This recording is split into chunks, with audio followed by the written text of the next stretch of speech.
இனிய மாலை வணக்கம்.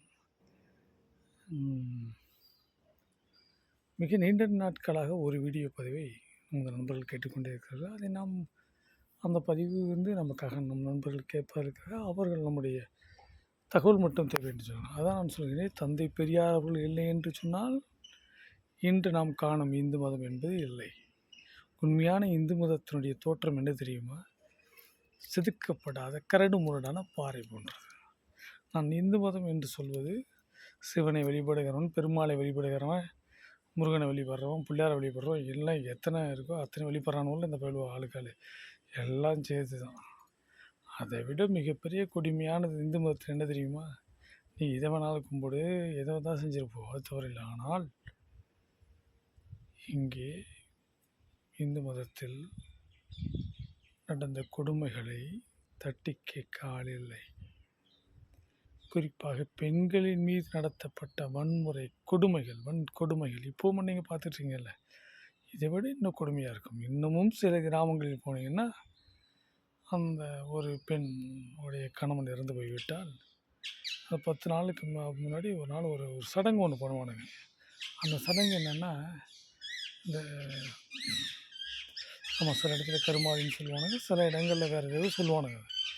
பெண்கள் சடங்கு நைட்டில் வைப்பானுங்க.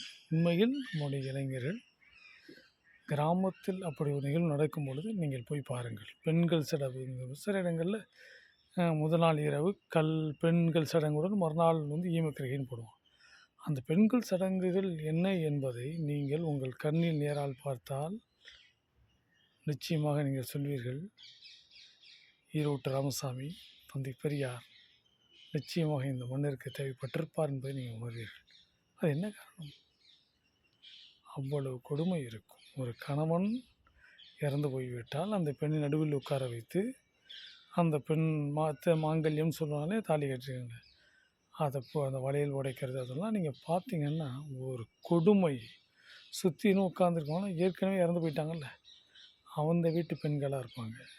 சுற்றிலும் உட்காந்துக்கிட்டு வயசு வித்தியாசம் இல்லாமல் அந்த அழுதுகிட்ட அந்த வளையல்லாம் ஒட்டிச்சு பார்க்கும்போது என்னடா நடந்துச்சு, ஒருத்தவன் இருந்தால் இறந்து போயிட்டான், அவ்வளோதானே. ஆனால் அதுக்காக நடத்தப்பட்ட கொடுமை இருக்கு இல்லையா? உண்மையில் இந்து மதத்தில் ஆண்களை விட பெண்களுக்குத்தான் மிக கடுமையான கொடுமைகள் இழைக்கப்பட்டிருக்கிறது, தற்போதும் இழைக்கப்படுகிறது, தற்போதும் நடந்து கொண்டிருக்கிறது. அதுதான் கோயில் கூடாது என்பதல்ல, அது கொடியவர்களின் கூடாரம் கூடாது என்பது சொன்னார்கள். அதைவிட தற்பொழுது ஆசிரமங்கள் கூடாது என்பதில் அது அயோக்கியர்களின் அந்த புறங்களாக மாறிவிடக்கூடாது. இதில் கவனம் செலுத்த வேண்டும் என்பதுதான். எனக்கு கொடுக்கப்பட்ட 5 நிமிட பகுதியை கேட்டீர்கள். இதுவே போதும் என்று நினைக்கின்றேன். என்றால் இது தொடக்கம்தான்.